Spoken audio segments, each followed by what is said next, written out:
ഐഫോണിൽ vlog എടുക്കാൻ തുടങ്ങിയ ശേഷം ഞാൻ ഫേസ് ചെയ്ത മെയിൻ ഒരു ഇഷ്യൂ ആണ് സ്റ്റോറേജ് ഇഷ്യൂ.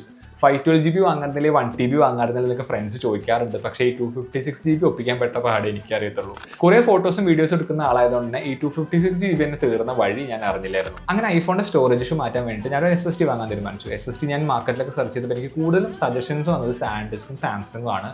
അതിൽ തന്നെ ഞാൻ സാംസങ്ങിന്റെ T7 അല്ലെങ്കിൽ T7 ഷീൽഡ് എന്ന് പറയുന്ന മോഡലുണ്ട്, അതിൽ ഏതെങ്കിലും ഒന്ന് വാങ്ങാൻ തീരുമാനിച്ചു. അതിൽ തന്നെ എനിക്ക് കുറച്ചും കൂടെ എൻ്റെ ഒരു യൂസിന് കുറച്ചുകൂടി അടിപൊളിയായിട്ട് തോന്നിയത് സാംസങ്ങിന്റെ T7 ഷീൽഡ് ആണ്. ഇതിലൊരു റബ്ബർ പ്രൊട്ടക്ഷൻ വരുന്നതുകൊണ്ട് തന്നെ അത്യാവശ്യം നമുക്ക് കുറച്ച് റഫായിട്ട് യൂസ് ചെയ്താലും SSDക്ക് കേടൊന്നും വരാത്ത രീതിയിലാണ് ഇതിനെ സെറ്റ് ചെയ്ത് വെച്ചിരിക്കുന്നത്.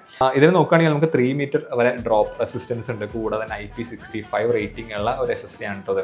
എന്ത് കോമ്പാക്റ്റ് ആണ് നോക്കി, ചെറിയൊരു സാധനമാണ്, ഇത്രയേ ഉള്ളൂ. അപ്പോൾ ഇതിന്റെ സ്പീഡിന്റെ കാര്യമൊക്കെ പറയുകയാണെങ്കിൽ നല്ല കിഡ്ലൻ സ്പീഡാണ്. 1000 MB/s അടുത്ത് റീഡ് ആൻഡ് റൈറ്റ് സ്പീഡ് ഉണ്ട് കേട്ടോ. അപ്പോൾ ഇതിന്റെ പ്രൈസിനെ കുറിച്ച് പറയുകയാണെങ്കിൽ അറൗണ്ട് ഒരു 9000 രൂപീസിന്റെ അടുത്തായി എനിക്കിതിൽ ആമസോണിൽ വാങ്ങിയപ്പോൾ. അപ്പോൾ ഈ ഒരു T7 ഷീൽഡിന്റെ ലിങ്ക് വേണ്ടവർ ലിങ്ക് എന്ന് കമന്റ് ചെയ്താൽ മതി. ഇനിയിപ്പോൾ കമന്റ് അടിക്കാൻ വേണ്ടിയുള്ളവരാണെങ്കിൽ ബയോയിൽ ഞാൻ ലിങ്ക് കൊടുക്കാം.